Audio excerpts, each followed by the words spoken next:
Hi, my name is John Harvey. I'm on the Friends of the Mother Jones Museum board. Hi, everybody. I am going to read a little bit from an article by John H. Keiser, who was a son of Mount Olive, went on to get a PhD in history, wrote this article, which really captured the essence of this cemetery and told the story, sort of integrated the story of General Bradley and Mother Jones, the progressives. And he went on to be president of a state university in Idaho and then in Missouri. But this article is probably the reason why some of what happened has not been lost, but remembered. And I'm just going to read a little bit of it.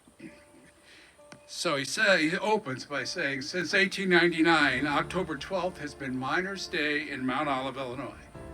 Located near Route 66, midway between Springfield, Illinois, and St. Louis, Missouri, residents of the town of Mount Olive and of many surrounding towns spend the day honoring coal miners buried in the Union Miners Cemetery, a short distance north of town.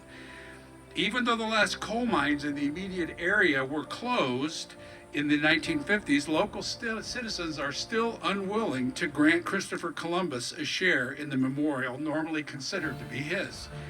For the first half of this century, Mount Olive hosted on October 12th an average of 4,000 coal miners, as many as 30,000 on one occasion, for a parade to the cemetery, speeches, and a day-long celebration. 16-page souvenir programs were printed detailing the events. Trapper boys, too young to be considered full-scale miners, valued the honor of holding one of the strings to extend the Union banners in the parade more than they valued the 50 cents they received for the task. Area miners marched, or the Union fined them. Schools were dismissed and the children marched. Every vacant lot held a lunch stand, and the saloons attempted to satisfy the miners' perpetual thirst. Many staggered to the cemetery, but everyone made the annual trek. It is the only Union-owned cemetery in the nation, and it contains the remains of those who participated in most of the early events of coal unionism in Illinois. And there's a footnote. He says the author spent the first 20 years of his life in Mount Olive, marched in some of the parades, and interviewed many persons who had participated in the celebrations from their inception. So his article is like a continuous story back from the beginning of the Union Miners celebration here. He goes on to say, the spirit thread of the Union Miners Cemetery, like a rosary, connects General Bradley, Verdon, Mother Jones, progressives versus the UMWA, as beads which are recited annually by orators on October 12th. Well, here we go. Most of the heroes involved were poor, united by their willingness to sacrifice themselves for the cause of improving conditions for coal miners. None of them really understood the broader economic, political, or social forces which affected them.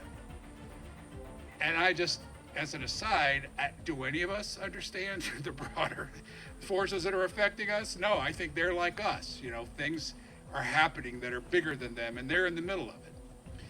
Yet without the Bradleys, Mother Joneses, the forgotten men who stood their ground at Verdun, and their kind, unionism never would have been established in the United States. And I believe that's what, General Bradley is telling us, and it's true. So then he goes on to say about Mother Jones, it was no accident that the woman whose philosophy was to pray for the dead and fight for like hell for the living chose to be buried in Mount Olive.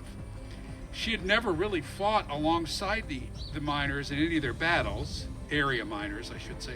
When General Bradley was organizing the miners in 1897, she was in Washington appealing to President McKinley. She was not at Verdun, but she did work among miners in southern Illinois during that same year. On her trips across the country, she made many stops in Mount Olive to visit and speak. And just as she had been beside the central Illinois miners in spirit as they fought their famous battles, she wished to rest with them in death. And the last thing is a little paragraph about the dedication of this monument. He said that occasion, Sunday, October 11th, 1936, was the grandest that the small town of Mount Olive ever saw. 5 special trains and 25 Greyhound buses brought miners to the event. Others came in open trucks and in cars. Some hitchhiked, many walked. The crowd was estimated at 50,000, and the parade itself contained 32,000 marchers. So, quite a bit of history right here. Thanks.